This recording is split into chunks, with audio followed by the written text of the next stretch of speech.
título de mi charla, ¿cierto? Paul Cambrren, un personaje de comienzos del siglo XX. Fraude o padre de la epigenética. Y seguro aquí con este título ya inmediatamente surgen dos preguntas naturales. ¿Quién es Paul Cambrren? Y segundo, ¿qué es la epigenética? Ahora, como ustedes podrán anticipar por el título, Cambrren fue acusado de fraude y de hecho por décadas ha sido como el niño símbolo del fraude, uno de los niños símbolos del fraude científico. Varios enciclopedias, libros que uno ve como ejemplo lo ponen a él. Y la mayoría de lugares que ustedes van a encontrar en internet que hablen de Paul Cambrren van a ver que la narrativa es de un fraude científico, de haber inventado, porque era mentira. ¿Okay? Y el otro es, la otra pregunta, ¿qué es la epigenética? Ahí vamos a ahondar un poco más. Ya les conté, ¿cierto? Paul Cambrren era un zoólogo de comienzo del siglo XX y era el investigador más importante de su época dedicado al estudio de la herencia de caracteres adquiridos. Algunos de ustedes quizás están familiarizados con ese término. Se habla mucho de esto como una antigua filosofía descartada dentro de la biología. Eso es como más comúnmente se lo conocen, pero la idea de esta escuela era experimental, hacían experimentos, y lo que ellos buscaban era establecer cómo el medio podía alterar los organismos y esas características ser heredadas a la siguiente generación, incluso en ausencia del estímulo del medio que había inducido esa transformación. Entonces, eso es para empezar. Y el vínculo quizás con la epigenética. La epigenética, la palabra se ha usado de muchas maneras distintas, pero actualmente se utiliza para referir a un área más o menos reciente de la genética molecular, que ha demostrado molecularmente que el ambiente puede modificar la herencia de caracteres sin alterar la secuencia de ADN. Por eso epigenética, porque la secuencia, no hay mutaciones, la secuencia misma del ADN no está cambiando y sin embargo los organismos están cambiando y están heredando esos cambios ante estímulos del ambiente. No tan distinto entonces, ¿cierto?, a la filosofía de la herencia de los caracteres adquiridos, pero muy recientemente esto establecido, digamos, de manera molecular, incluso con el detalle molecular. Antiguamente habían definiciones más amplias de epigenética, de manera de que la que favorecía Waddington, que es el verdadero inventor de los términos. Cualquier cosa distinta a la secuencia del ADN que influye el desarrollo de un organismo. Esto es lo que nosotros realmente llamamos plasticidad fenotípica, un cambio que no es genético, que no tiene su origen en un cambio genético, sino generalmente por una interacción diferente con el medio ambiente. Por eso acá les puse el proverbial, ¿cierto? Tostado, ¿cierto? De playa, que podemos experimentar. Es un ejemplo perfecto de plasticidad fenotípica. Esta definición de epigenética no requiere que hablemos de herencia, no requiere que hablemos de lo que sucede en la próxima generación, pero ahora se usa una definición más puntillosa, más acotada, digamos, de epigenética, que es esta, que es cambios en la regulación de los genes. O sea, cada vez que plasticidad fenotípica cambia la regulación de los genes, todo esto es, acá hay genes que se están expresando que acá no son mutaciones en la secuencia, sino que los genes que se expresan. Pero podríamos también hablar como un cambio en el fenotipo, un cambio en el organismo, que no involucra una mutación, pero que, sin embargo, se heredan después de las divisiones celulares. Lo están planteando en términos más básicos, que es una célula, ¿no? Esas células se transforman y esa transformación se hereda cuando la célula se divide, los dos células resultantes la tienen. Incluso, y se hereda en las divisiones celulares en ausencia de la señal o evento que inició el cambio, es decir, es un cambio estable, que se ha estabilizado, ¿cierto? No necesitamos volver a estimularlo con el medio para que ese cambio persista. Y esa es la definición moderna de epigenética. Y en realidad los ejemplos son más triviales de los que uno podría pensar, ¿no? Cuando nació el campo de la genética, siempre hubo algunos científicos que dijeron, bueno, pero es más que solamente genes, ¿cierto? Y uno de ellos, el embriólogo Lilly, que es famoso por haber hecho los libros de embriología del pollo, ¿no? El biólogo del pollo. grupo al cual orgullosamente pertenezco, el embrión del pollo. Y acá él hacía notar, decir, ¿no? Cuando el ovocito fecundado, ¿cierto? El óvulo y el espermio se juntan, ahí están todos los genes.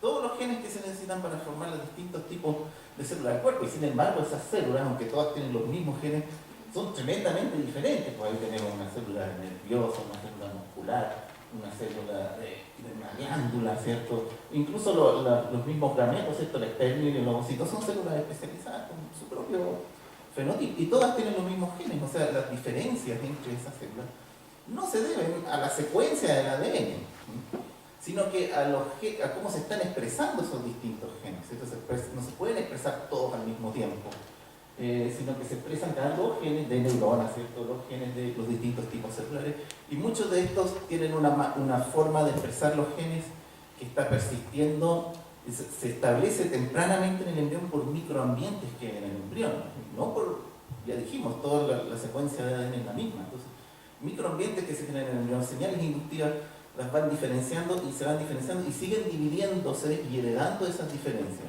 Entonces, ahí está la epigenética. ¿Cómo ocurre esto? Una de las formas más famosas es la metilación del ADN. Ahí tiene la secuencia del ADN y dice, se le coloca sobre los CG, ¿cierto? La citosina guanina. Ahí puede ocurrir que una enzima metilasa, ante un estímulo ambiental, ¿cierto? Con un cambio ambiental, metila el ADN en esa posición. Y eso lo que generalmente hace es apagar la expresión de esa secuencia. Esa secuencia ya no se va a transcribir. Y curiosamente, cuando se replica esa metilación, que fue ante un cambio ambiental, cuando se replica el ADN, la transmetilasa hace que la misma metilación aparezca en la otra hebra nueva del ADN, ¿cierto? Las hebras que se están replicando. Entonces, tenemos la metilación como uno de los mecanismos moleculares más estudiados de la epigenética, que generalmente puede ser modificada la metilación ambientalmente, y una metilación se tiende a quedar también, puede ser muy estable. Hay otros mecanismos, por supuesto, no vamos a andar demasiado, ¿cierto? MicroRNA que se pueden unir a la estructura, impedir que se exprese una proteína, también las histonas, las acetilaciones de las histonas, ¿cierto? La manera en que empaqueta el ADN afecta la manera en que se expresa, y eso también es heredable, sin cambio en la secuencia del ADN. Entonces, la mayoría de estas diferencias entre las células ocurren a través de mecanismos como estos, mecanismos epigenéticos heredables a través de las divisiones celulares. Ahora, lo interesante, ¿cierto?, es que tiene que volver a ser capaz de metilarse de esta forma cada vez. Entonces, en realidad, poco después de la fecundación, ¿cierto?, esta célula de espermio tiene su patrón de metilaciones epigenético propio de espermio, y este de ovocito propio de ovocito, son células especializadas. Pero cuando ocurre la fecundación, ocurre un gran borrado de la mayoría de las marcas epigenéticas, ¿no? Ocurre un formateado, como uno formatea el disco. Y así es como el ovocito fecundado, ¿cierto?, el cigoto, es totipotencial y puede volver a adquirir el patrón de metilación que es propio para cada tipo de célula. Entonces ahí sí hay un borrado de las marcas epigenéticas. Pero a veces esas marcas epigenéticas no se borran. Aquí hay uno de los casos de epigenética más interesantes. Un poco como se descubrió como esta ciencia de la epigenética, esto comenzó en los años 70, empezaron los descubrimientos que llevaron a esta nueva era de genética molecular, que es la epigenética. Con casos como estos, ¿cierto?, enfermedades congénitas relacionadas al cromosoma 15, síndrome de Prader-Willi y síndrome de Angelman, son dos síndromes que tienen asociados un grado de deficiencia mental. Los Angelman son muy dulces como personas, son muy amorosos, les encantan la música. Los Prader-Willi tienen un carácter un poco más fuerte. Yo tengo un cuñado con Prader-Willi, a veces se enojan un poquito, pero también son una dulzura y uno puede conversar con ellos definitivamente. Les encanta conversar. Un poco más gorditos, son un poco más, tienden a tendencia a comer más. Y bueno, esta enfermedad congénita se asociaba a, uno podía ver que le faltaba, en muchos casos, parte del cromosoma 15. Eso es una típica mutación, ¿no?, de lesión. Falta una zona, le falta alguno de los componentes moleculares que se necesita para un desarrollo normal, entonces se expresa la enfermedad. Pero algunas personas absolutamente paradigmáticas con Angelman o Prader-Willi, cuando iban a secuenciarlos, cuando iban a mirar sus cromosomas, el cromosoma estaba entero ahí. No había deleción, no le faltaba el trozo del cromosoma. Y así fue como se dieron cuenta de que lo que sucedía es que en vez de faltarle una región del cromosoma, estaba metilada siempre las dos copias que ellos tenían de ese gen, y que lo normal era que una persona normal tuviera uno de los dos cromosomas metilados y el otro intacto. Y eso empezó a relacionarse con fenómenos que siempre se habían conocido como genética no mendeliana, que es interesante porque sea cual sea el fenotipo del papá, porque en este caso, el fenotipo de la mamá, va a ser el fenotipo en la descendencia. Si la mamá es mutante, si la mamá trae el alelo mutante, toda la descendencia es dominante, toda la descendencia va a tener el fenotipo mutante. Si la mamá no es mutante, el papá es mutante. La mamá no es mutante, todos van a ser no mutantes, van a ser como la mamá. Y esto lo que sigue es porque se descubrió que el citoplasma de la línea germinal paterna se apaga esa zona del cromosoma, siempre. En este caso, ¿cierto? Esto es un caso donde se está apagando en la línea germinal paterna. Hay otros casos donde al revés, se apaga siempre en la línea germinal materna. De hecho, en Prader-Willi, una de las zonas que se está apagando, se apaga siempre la línea germinal materna y la otra es la línea germinal paterna. Entonces, esto no es, por ejemplo, como la hemofilia o enfermedades asociadas a los cromosomas sexuales, donde siempre un sexo decide el fenotipo. No, acá puede ser cualquiera de los sexos que exhibe el fenotipo. Si es una cosa de la dominancia, se está apagando uno, siempre en la línea germinal de uno de los sexos se está apagando el gen. Y mucha de esta gente con síndrome de Angelman o síndrome de Prader-Willi lo que tenían era una disomía uniparental. Eso significa que en vez de haber heredado un cromosoma del papá y un cromosoma de la mamá, ¿cierto?, el cambalache, el cromosoma en la fecundación, algo salió mal y se quedaron con dos copias del papá. Y eso significa que las dos copias del gen venían apagadas en vez de solo una, ¿cierto? Y eso, si tú tienes una disomía biparental con dos del papá, tienes Angelman, si tienes dos de la mamá, tienes Prader-Willi. Pero hay un efecto entonces sobre quién es el que está entregando la ley. ¿Sí? ¿Separa o no separa el gen? Y de hecho eso vino a explicar estos fenómenos que ustedes no estaban explicados hasta hace poco. ¿Okay? Las cruzas híbridas, por ejemplo, nosotros sabemos, ¿cierto?, que una mula no es fértil, que viene de la cruza, ¿cierto?, de un macho burro con una hembra caballo. Pero si nosotros hacemos la cruza inversa, es decir, usamos un macho caballo y una hembra burro, obtenemos un animal totalmente distinto, el gini, que no sirve para el trabajo en el campo, por ejemplo, no son más flaquitos, ¿cierto? Entonces, esto se sabía, por supuesto, desde siempre los ganaderos, ¿cierto? La gente de campo sabía que no daba lo mismo cuál se mezclaba con cuál, digamos, si era padre o si era madre. Acá tenemos el caso de un tigre con un león. Sí pueden tener descendencia, pero no es lo mismo si tú usas un macho tigre a un macho león. Uno da un tyron y otro da el ligre, que el ligre es gigantesco. ¿Okay? Esto es lo más grande, ni un león ni ningún tigre alcanza el tamaño que alcanza el ligre. El tyron en comparación es sumamente modesto, es más pequeño que el ligre. Y esto se debe a lo mismo que les decía. Hay genes que se están apagando en la línea germinal materna y otros que se están apagando en la línea germinal paterna. Por eso no da lo mismo. Van a haber algunos de tigre que se van a apagar de esta forma. Si tú usas un macho y un tigre, va a ser distinto los genes que se van a apagar si tú usas un león. Por eso ocurre. Por eso de los genes improntados. Esto es lo que se llamaba los genes improntados. Y como afecta, ¿cierto?, a la progenie, ¿cierto?, estos genes están pasando el borrado, el formateado que hay después de la fecundación. Después se vuelven, hasta los improntados se borran antes de la definición de la identidad del gameto, y por eso es que se vuelven siempre a metilar o no metilar, de acuerdo si es una línea germinal masculina o femenina. Pero incluso, digamos, entonces hay una etapa en que se borran, pero hay ejemplos de genes que se modifican ambientalmente y no se borran ni en esta etapa, después del cigoto, ni en la etapa de la diferenciación de las gónadas en las que se borran los genes improntados. Genes que son alterados ambientalmente. Estos son los maravillosos experimentos, ¿cierto?, de la epigenética moderna. Son relativamente recientes, el año 2005, con el detalle molecular. Pero aquí nosotros tenemos, ¿cierto?, un ratón que es alimentado con vinclosolina, que es un disruptor endocrino, afecta las hormonas.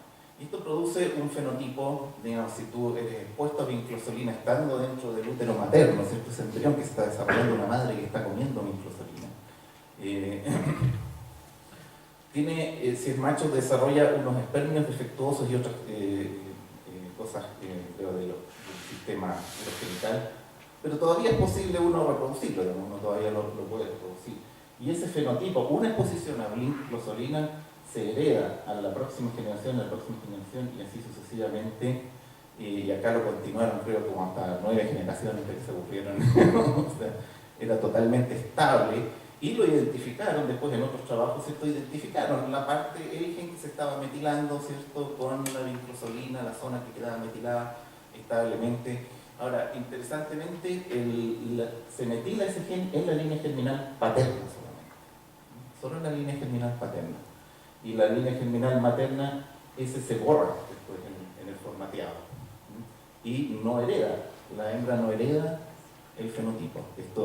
Entonces es interesante cómo en los genes improntados, como en Prader-Willi, ¿cierto?, no se están metilando las cosas de la misma forma en la línea germinal materna que en la línea germinal paterna. Hay un efecto del sexo sobre, incluso todo este efecto del medio, ¿cierto?, sobre la herencia. Acá tenemos otro experimento, ¿cierto? Acá son ratones que cambian de color de acuerdo a una dieta que se la rica en metilo, que metila más o menos un gen que se llama agouti viral yellow. Y efectivamente, si el gen se va a metilar o no, solo se puede metilar en la línea germinal materna, pero después se estabiliza solo en la línea germinal paterna. Entonces, solo para que tengan en cuenta de que acá también hay un efecto del sexo sobre si el gen se metila o no se metila y qué tan estable es esa metilación. Y esto es en realidad una novedad de la epigenética con respecto a los antiguos experimentos de herencia de caracteres adquiridos. El vínculo entre las dos es que ambos hay un experimento que consiste básicamente en exponemos al organismo, ¿cierto?, a una nueva circunstancia y vemos después si la progenie se transforma al organismo y después vemos si la progenie, esa transformación persiste aunque hayamos retirado la circunstancia. Y si eso persiste, después vemos hasta dónde persiste, ¿no? Cuántas generaciones se ha estabilizado. No es algo metafísico, ¿okay? Lo único que estamos pensando es que esos organismos al transformarse también se están transformando sus células germinales, las que van a ser los espermios o los ovocitos. Y es una pregunta de qué tan estable es esa transformación en las células germinales. Ahora podemos indagar cuál es esta transformación, porque podemos ver la metilación y ver si la metilación sigue ahí, se ha estabilizado o qué sé yo. Entonces, siguen el mismo protocolo experimental. La única diferencia siendo que ahora hacen las cruzas híbridas, porque además se ve un aspecto mendeliano. Cruzamos el que se transformó con el que no se transformó. Los antiguos lamarquistas no hacían eso, porque la mayoría estaban como peleados con el mendelismo, no les interesaba mucho de esa escuela, ¿no? La mayoría. Ahora, lo interesante, este de acá es un experimento publicado en Nature el año 99, que ya había sido descrito en los años 20. Esto es, acá se induce en esta especie de crustáceo, ¿cierto? Se induce esta coraza cefálica cuando hay un depredador. Y la coraza vuelve a aparecer en la progenie, sin que esté el depredador, sin el estímulo. Y así varios experimentos a comienzos del siglo XX reportaron resultados positivos y ahora tenemos experimentos muy parecidos en la epigenética que dicen que que son verdad, que son ciertos. Este tipo de cosas sí ocurren. Y esto quizás está ya haciendo ruido a algunos de ustedes, porque dicen, yo creía que esta cuestión de la herencia de caracteres adquiridos, ¿cierto?, era una cosa totalmente desechada, sin ninguna legitimidad, algo totalmente de la biología antigua y que se corrigió. Y claro, y efectivamente eso es así, o sea, dentro de la cadena de corriente principal por décadas se negaba que cualquiera de estos experimentos tuviese un resultado positivo.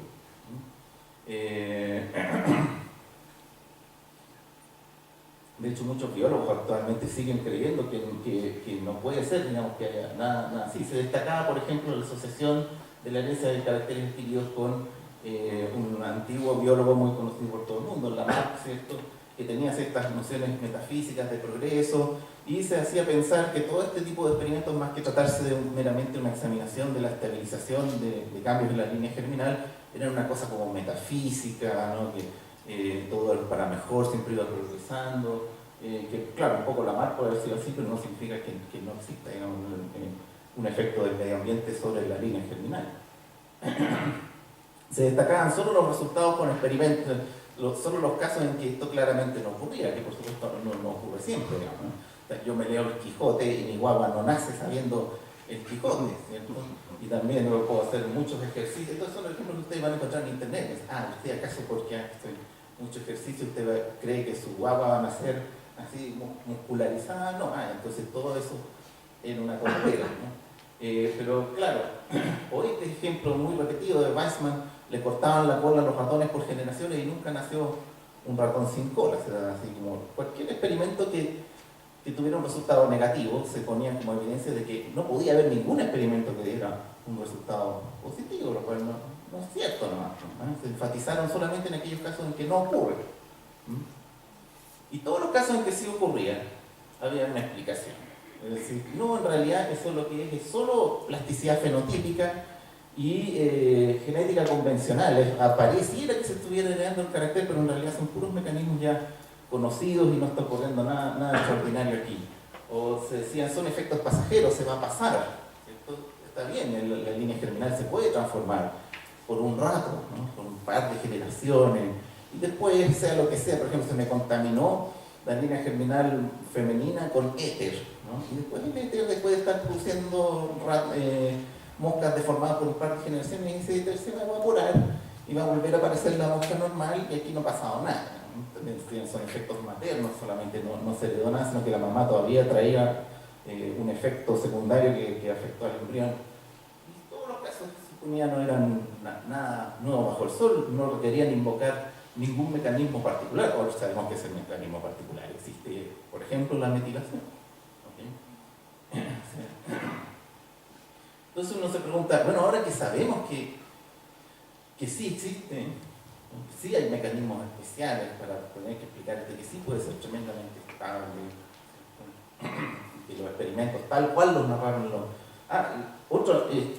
eso, serían experimentos antiguos poco confiables o derechamente casos de fraude científico. Y uno ve en Wikipedia y dice, ¿no?, lamarquismo, la mayoría de los experimentos son fraudulentos. Y esa explicación, ¿no?, de la antigüedad y la poca confiabilidad también es súper recurrente y la interesante, la que nos va a interesar un poco más acá, porque en realidad nosotros tenemos que explicarnos por qué esta resistencia en nuestra cultura científica, ¿no? Pongamos ahora a los científicos bajo el microscopio, ¿no? Y preguntémonos por qué nuestra cultura, sí, por eso pongo estas fotos así blanco y negro, como que fuéramos especímenes antropológicos, ¿no? Pongamos a los científicos bajo el microscopio y dicen, bueno, pero si al final todas estas cosas eran ciertas, y yo estoy seguro, ustedes han escuchado que Lamarck no tiene ni una pista de verdad, que la herencia de carácter adquirido es totalmente falsa. Todos lo hemos escuchado, yo creo todavía a esta altura del partido. Esta revolución viene recién en los años 90 hasta ahora produciéndose una revolución de epigenética. Pero bueno, ya estamos en un punto donde podemos decir, no, que era real. ¿Cómo fue que metimos la cabeza debajo de la arena durante tanto tiempo? ¿Cómo fue que nos ideologizamos, nos prejuiciamos tanto con respecto a este tipo de experiencias?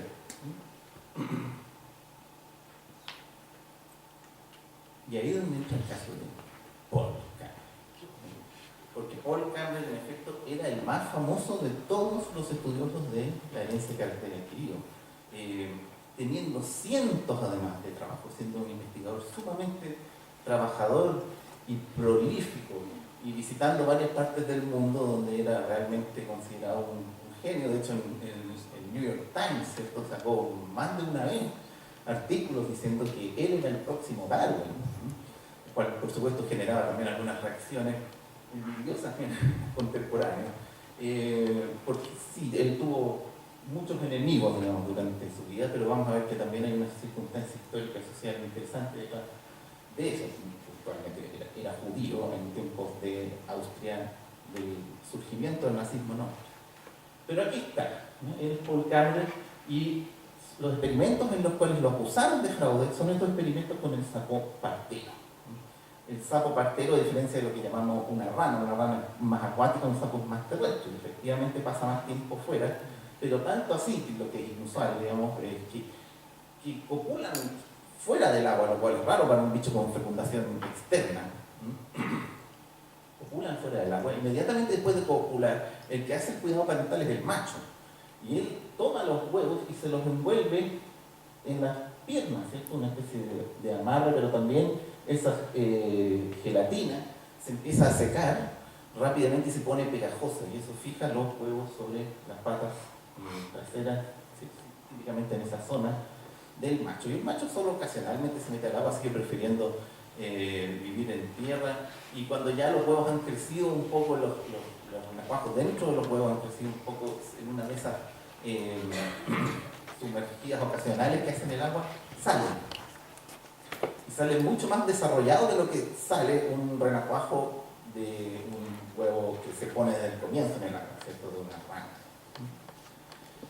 Muy peculiar entonces el estilo de vida de muy sofisticado, el cuidado de los huevos en el macho.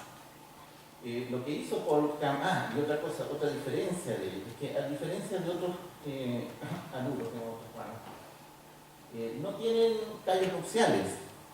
¿Qué son los callos nupciales? Son esta estructura negra que vemos aquí, que está recubierta, ¿cierto?, de dentículos. También le salen esos dentículos en el pecho, pero acá en las extremidades, ¿cierto?, y sobre todo acá en los dedos, aparecen unas estructuras muy pigmentadas, ustedes pueden ver negras, ¿cierto?, infladas, durante la época reproductiva solamente, en el macho, ¿cierto?, y muy con espinas.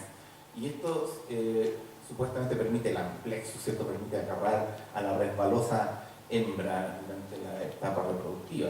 En ninguna etapa el sapo partero tiene callos nupciales. No son tan resbalosos. Pensar. El asunto es que ellos no desarrollan en la etapa reproductiva el callo nupcial. Y el experimento de Kammerer consiste en recalentar mucho, ¿cierto? Uno de los primeros pioneros en inventar ciertas condiciones de aire acondicionado y controladas, digamos, en esos tiempos. Realmente un maestro acuarista. Y él lo que hizo fue ponerla en condiciones que eran muy secas y calurosas, pero con agua por ahí cerca. Entonces el sapo, que normalmente hubiera sido feliz siendo terrestre, se empieza a resecar y empieza a pasar todo el rato en el agua. Y empieza a copular en el agua. Y cuando copula en el agua, al comienzo, ¿cierto?, las primeras temporadas reproductivas, trata de hacer su guarifanfa de, ¿cierto?, agarrar los huevos, pero no lo consigue y los huevos se quedan ahí. A las primeras generaciones de esos huevos que se desarrollan sumergidos bajo el agua, tienen casi la misma conducta que los terrestres, ¿no? La primera temporada reproductiva. No hay, digamos, coherencia, caracteres adquiridos ni nada en esa generación. O si la hay, se revierte muy fácilmente. Pero ya con las sucesivas temporadas reproductivas, era cada vez más difícil revertirla, ¿no? Entonces pasaba una temporada reproductiva reproduciéndose en el agua, esos huevos no les pasaba nada. Pero la segunda generación, esos huevos se iban achicando también, cada temporada reproductiva, ¿cierto? La hembra iba a producir, que pasaba la hembra en el agua, producía un huevo más pequeño. Y ese renacuajo empezaba a preferir, ¿cierto?, el agua para reproducirse, en general para todo, aunque le quitáramos el calor, ¿no? Le quitábamos la condición de calor, ¿cierto? Es el experimento lamarckiano, al fin y al cabo, ¿cierto? y ya empezaba a tener una tendencia a ser acuático. Y ya a la cuarta, quinta temporada reproductiva de esa generación parental F0, los huevos chiquitísimos y totalmente asimilada la preferencia por el agua, o sea, el ambiente al cual lo sometamos después, en esa primera generación. Y después las sucesivas generaciones, porque tomamos esos sapitos de agua, ¿cierto? Y los reproducíamos a ellos, ¿okay? Y esos también ya tenían totalmente asimilado, ¿cierto? Totalmente estabilizada la preferencia por el agua, aunque lo cambiamos, ¿cierto?, a otro medio. De hecho, en la generación 3 ya era evidente, la tercera generación, que aparecían los tallos nupciales, la característica que no tiene esta especie normalmente, aparecían en la temporada reproductiva. Y esto fue un tema un poco de controversia, porque gente que simplemente no le creyó a Kammerer que una característica que no era típica de la especie estaba apareciendo experimentalmente, que consiguió un experimento de tipo de transformación. Pero él argumentaba, ¿cierto? Por ejemplo, puso estos cortes histológicos, ¿cierto?, que no se parecen a ninguna especie en particular, dicho sea de paso, ¿cierto?, porque los núcleos que se tienen una morfología distintiva, entonces es bastante único. Ahora, los contrarios, ¿cierto?, los críticos decían, bueno, pero probablemente esto es solo plasticidad fenotípica, pero ahí están los experimentos, aparte de los experimentos que ya les decíamos, pero acá, por ejemplo, antes de pasar varias temporadas en el calor, si uno toma un huevo de esto y lo mete en agua, no pasa nada, sigue siendo un sapo terrestre, ¿no? Solo por pasar un huevo por agua no se transforma, tienen que los padres haber estado copulando en el agua por varias generaciones para que empiecen a achicarse los huevos y empiece a heredarse la preferencia por el agua. Y acá, por el contrario, si uno toma un huevo, ¿cierto?, de uno de estos sapos de agua y lo crece expuesto al aire, como la especie ancestral, sigue teniendo totalmente la preferencia por agua. Entonces no es una cosa de mera exposición del huevo a agua o aire, sino que transformaciones que sigan estabilizando dentro de la línea germinal. Pero sin duda lo más escandaloso fue, escandaloso, digamos, impactante para la época, fue que él hizo experimentos mendelianos. O sea, como otros, a diferencia de otros, la marquita, él no dijo, no, esas cosas de Mendel no me interesan, no son otra escuela, qué sé yo. No, él decía, súper, estamos conociendo esta recientemente redescubierta genética mendeliana, unos resultados espectaculares. Entonces yo quiero saber qué pasa si yo hago una cruza mendeliana entre un sapo transformado y un sapo no transformado, ¿cierto? Las reglas de Mendel, ¿cierto? Primera generación, todo dominante, y a la segunda generación, 3 cuartas, entonces estamos cruzando líneas puras de homocigotos dominante y recesivo, y eso efectivamente es lo que reportó Kammerer. Eso le da una cruza mendeliana. Y ojo, independiente de, ¿cierto?, acá le están saliendo sapos de agua y sapos de tierra, independiente de que todos estuvieron expuestos a agua, toda esta generación. Y en la primera generación, todos de comportamiento de agua. Entonces esto es lo que sería, ¿cierto?, si el carácter ser de agua fuera dominante, y 3 cuartos, ¿no? El 75% agua, 25% de tierra. Y esto sí que era una cosa impresionante. Kammerer postulaba que sus experimentos, sus condiciones ambientales habían creado una ley. Habían creado un nuevo ley. Y esto era un poco mucho para los genetistas de la época. Acá este señor Wrightson es el señor que inventó la palabra genética. Y él también el que redescubrió que las leyes de Mendel no eran una cosa de las arvejas, sino que también algo que ocurría en mamíferos y en varias proteínas, que es un padre de la genética, totalmente, uno de los redescubridores de Mendel. Y él decía,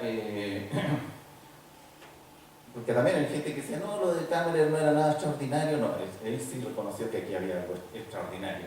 Dijo, los descubrimientos que proclama el señor Kammerer son muchos y extensivos. Para los genéticos, aquellos sobre herencia y segregación en el sapopartero antes, que cuestioné, son los más sorprendentes, pero lo que vi y escuché entonces me refuerza mi opinión de que hasta que se compruebe que los callos nupciales son reales, estamos absueltos de sacar grandes conclusiones basadas en su testimonio.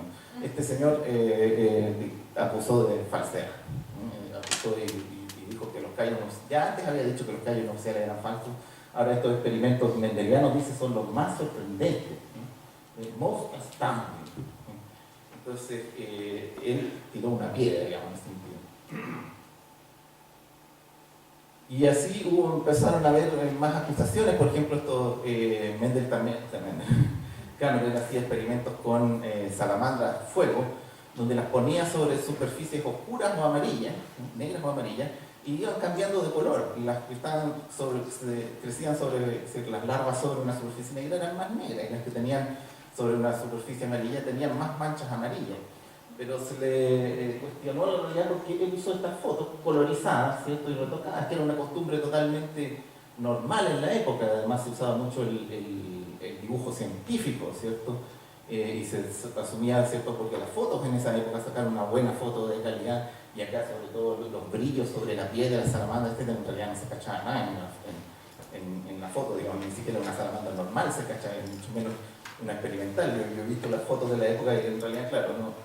Él básicamente, en vez de hacer un dibujo científico, ¿cierto?, hacía esto retocado, y todo el mundo hacía eso, y así todos lo atacaron. Entonces empezaron a hacer críticas contra él que normalmente no se las hacían a ningún científico. Empezaron, ¿no será que tú dibujaste todas esas transformaciones de las manchas, ¿no? Este supuesto caso de fraude en la fotografía, incluso se ha reciclado esa historia, y hasta el día de hoy hay gente que dice, no, si Cameron era el padre de la falsificación fotográfica en ciencia. No, mentira, esto era algo totalmente normal en la época. Y entonces pasa el incidente terrible, ¿no?, que desencadena un fatal desenlace para Cameron. Este personaje, G.K. Noble, era un gran herpetólogo norteamericano. Yo visitando Norteamérica todavía escucho cosas lindas sobre él, era muy respetado. Y él visitó Austria y se dio el tiempo de pasar al laboratorio de Cambridge, y ahí examinó el único, porque esto fue después de la Segunda Guerra Mundial, ¿cierto? Después de la Segunda Guerra Mundial, por descuido no pudo cuidar su vivario y se murieron, digamos, todos los sabinos parteros, y Cameron nunca volvió a hacer esos experimentos, que por lo demás duraron décadas cuando lo estuvo corriendo. Y solo quedaba un espécimen que no hubiese sido destruido en la guerra, un espécimen del sabo partero con los callos nupciales. Y Noble se acerca al espécimen y ve que tiene un agujero y una inyección de tinta, ¿no? Y extrae eso y demuestra que es tinta, aunque me hace las demostraciones químicas de que es tinta, y dice, no, este espécimen es falsificado, ¿no?, así inyectado para producir artificialmente la apariencia de los callos nupciales, y publicó esto en Nature. Y entonces la carrera de Cameron es destruida, además de una serie de circunstancias personales, que él comete suicidio, que son muy detalladas, pero no nos vamos a discutir acá. Tiene varios problemas, pero se suicida, ¿sí? Y mucha gente tomó ese suicidio como la vergüenza de haber sido descubierto, no le permitió vivir. Pero las cartas que dejó Cameron mantienen que era inocente, ¿no?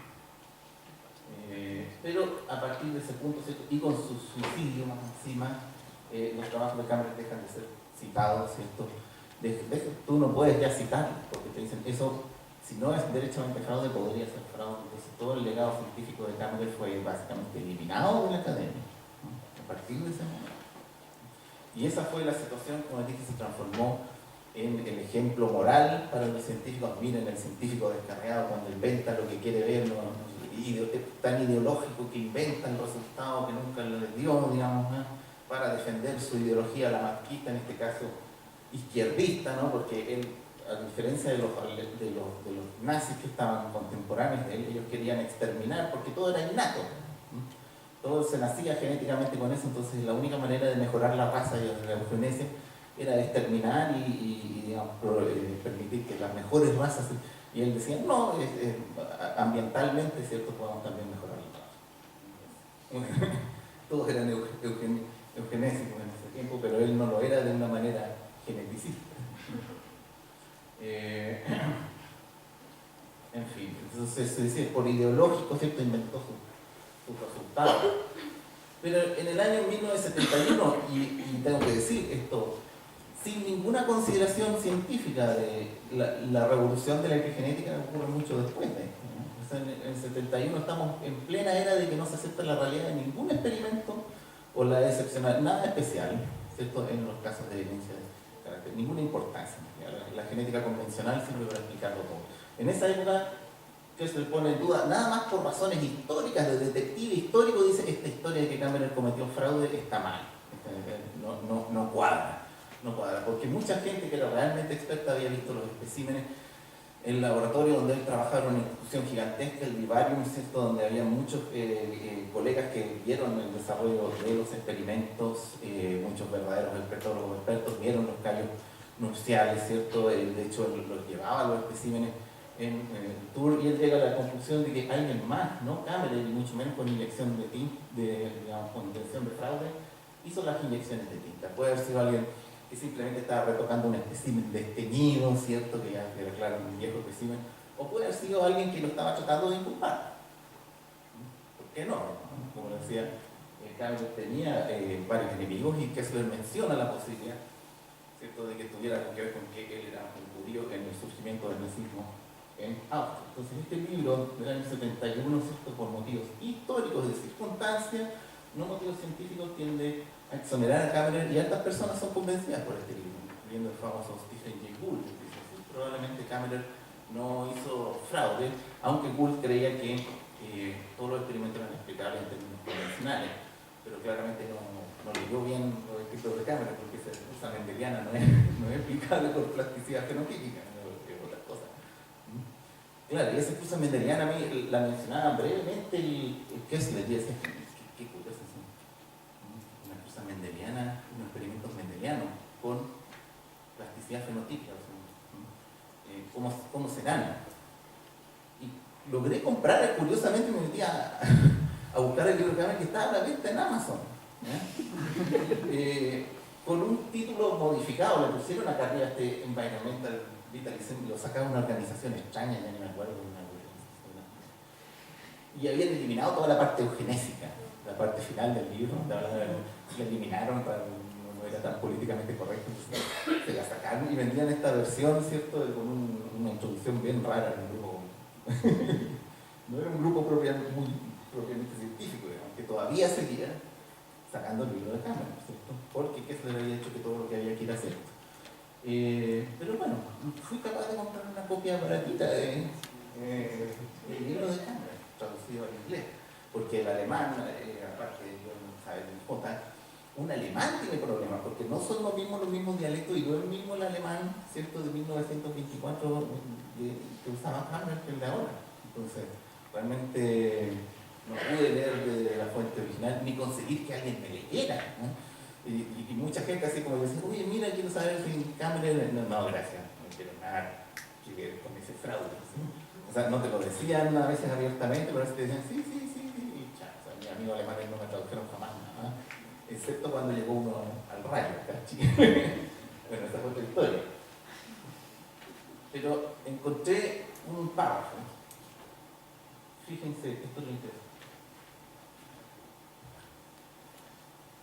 Otro caso es el de la cruza de un sapito partero con especímenes que depositan sus huevos en el agua y ya no cuidan de ellos, o sea, uno terrestre con uno de agua.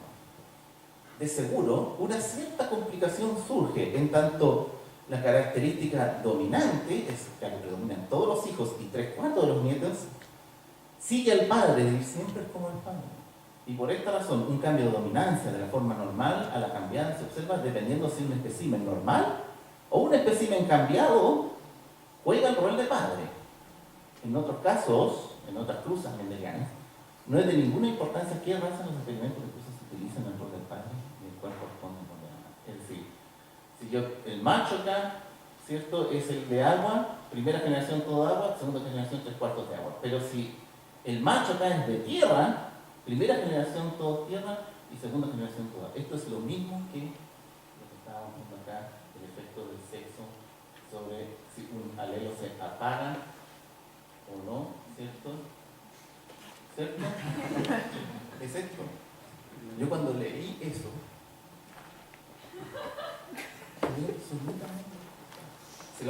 llegué al laboratorio el otro día, sí, a mi jefe, que está en la Universidad de Yale, en su Gunther Wagner.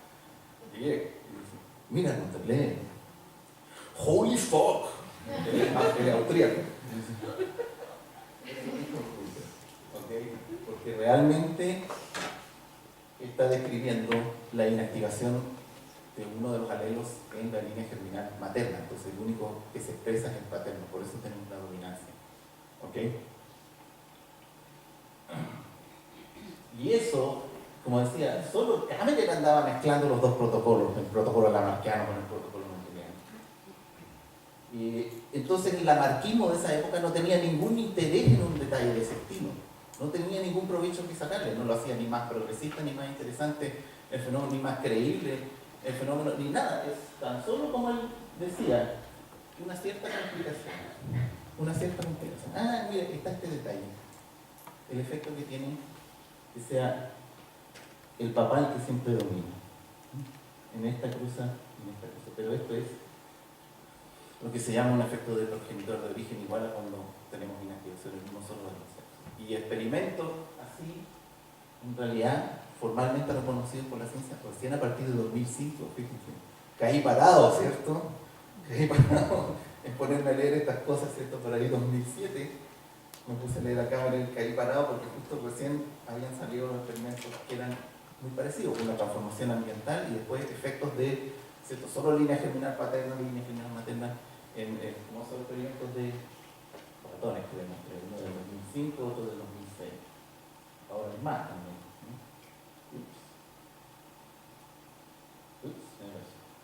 Acá. Ahí está el review, por si alguien se quiere meter a ver exactamente con más detalle. Y esto, como no tenía ninguna razón de ser, yo me lo tomé como, de hecho, sería muy poco probable que esa semejanza con los experimentos epigenéticos modernos y con el conocimiento que tenemos ahora de los mecanismos epigenéticos fuese una invención de Cameron.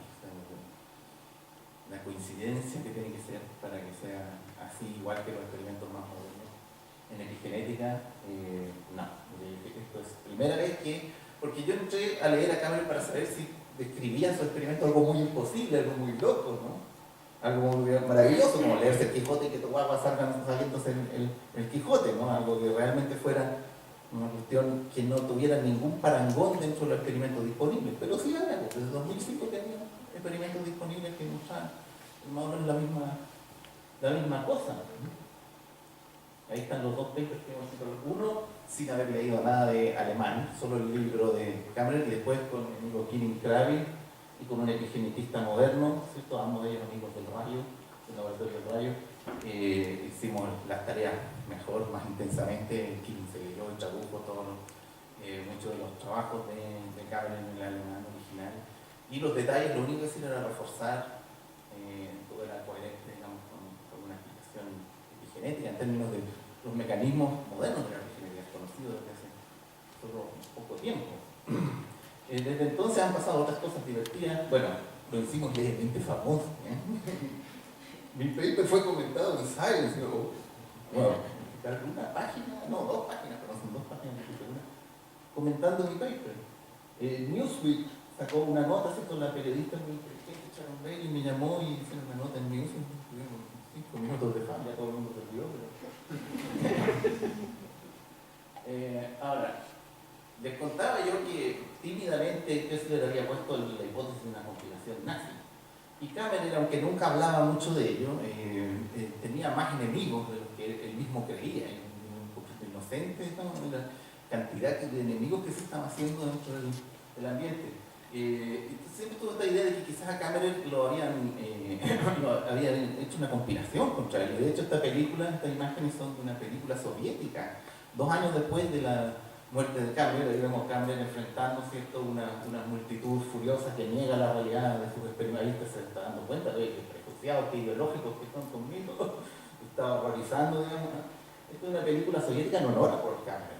Es eso, el año 28, se llama Salamandra, ¿cierto? Que contaban la historia efectivamente así, ¿no? Los nombres cambiaban un poquito, pero todo el mundo sabía que era Cameron. De que a él le habían entintado los especímenes para acusarlo de fraude, pero esta película termina con un final feliz. Él se iba a la Unión Soviética, se establecía ahí y le iba muy bien. El pueblo necesitaba una película que le levantara el espíritu, no que le dijeran que estaban jodidos.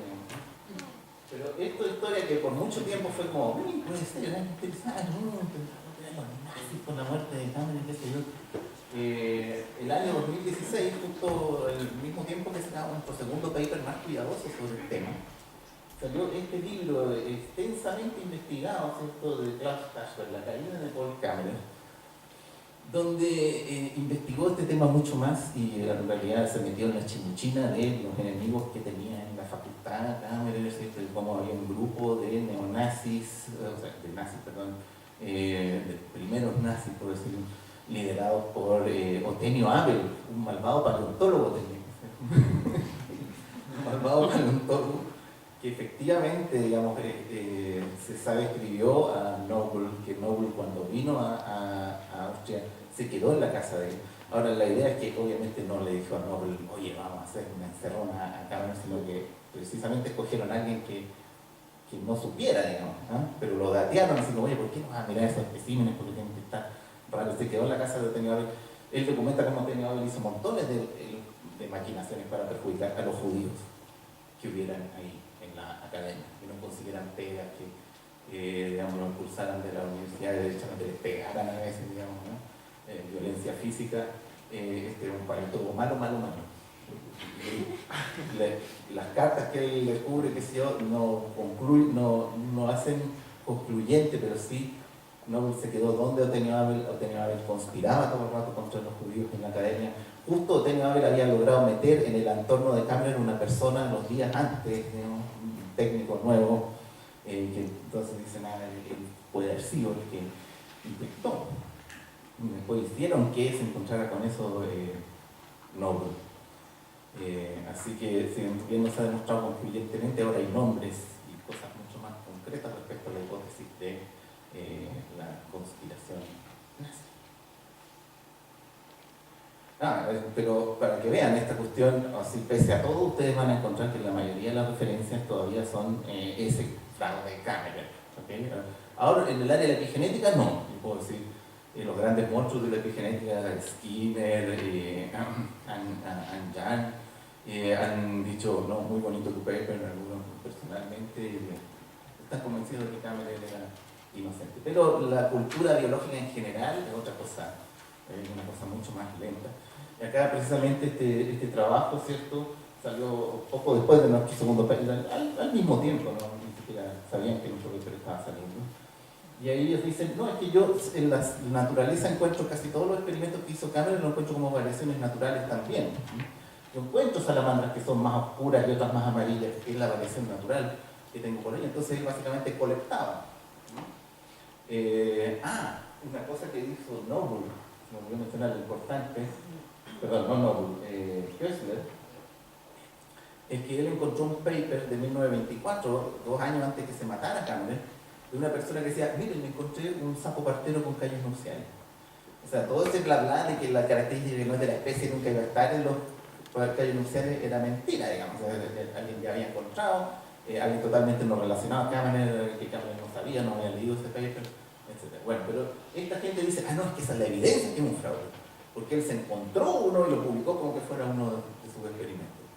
Lo mismo con las salamandras, y volvieron a decir, miren, esas salamandras las retocó, qué sé yo, son falsos los resultados, y todo lo que hizo fue colectar y poner eso como que fuera concluyente, ¿no? Yo sé que él no hizo un experimento, sino que él se lo encontró, lo cual en realidad es una especulación, ¿no? Porque que en la naturaleza tú encuentres algo igual, para un pro Cameron es como, mira, está dentro del morfoespacio de la especie esta variación que dijo Cameron sale en los experimentos. Y para ello es, no, es que tiene que haber evidencia de que es un fraude, de hecho lo presentaron así, esto es evidencia concluyente de que es un fraude, porque tiene que ser porque era un fraude, que lo recolectó. Por eso es con mucho placer que yo anuncio de manera preliminar que me tocó revisar un paper hace poco que iba a salir publicado, donde repitieron estos experimentos y son totalmente reales. ¿Okay? Los experimentos son, ahora, no la parte de la herencia, esa no la han hecho, pero que se transforma sobre distintos fondos, se transforma, así que ahí va a haber un tapaboca bastante considerable. Y bueno, hay que repetirlo, porque ellos decían, no vale, uno de los argumentos que ellos dicen que es raro que un científico diga eso, ellos dicen, no hay que hacer los experimentos, no vale la pena perder el tiempo con esta cuestión. Eso lo ponen explícito en su paper. En cambio, no. La única forma de tener confirmación de la realidad, ¿cierto?, es repetir los experimentos. Entonces hay que repetir los experimentos con el sapito parter. Yo no lo hago porque todo, aunque no lo crean, es un hobby para mí. Yo me dedico a la embriología del pollo, lo dije. Hay el dinosaurio, el fósil del dinosaurio. Entonces tendría que traerme la cuestión para acá. Yo no sé, digamos, usted estudio sobre epigenética molecular, pero ya saben la técnica de la epigenética molecular. Es totalmente otra historia, ¿no? Es una especie nueva, no modelo, que sería un desafío. Igual un desafío, aunque hoy los experimentos ya ser mucho más fácil porque ya podemos tempranamente testear para las marcas epigenéticas, ¿cierto? A nivel molecular, si existe o no existe. No hay que esperar 10 años haciendo generaciones como Cameron. Prontamente nosotros vamos a poder saber si está el mecanismo epigenético involucrado. Y los dejo con esta triste, con una nota de tristeza. Esto en el paper donde hizo las cruzas mendelianas, Cameron, dice esto al final. Que a mi trabajo le vaya mejor que su gran predecesor escrito por Mendel. Recordamos que Mendel fue ignorado en su tiempo, ¿cierto? Que le vaya mejor, que encuentre su aplicación útil en la ciencia y la economía antes de la muerte del autor y antes del paso de muchas décadas. Tristemente sabemos que no fue así, pero por lo menos la epigenética ahora es una cuestión importante.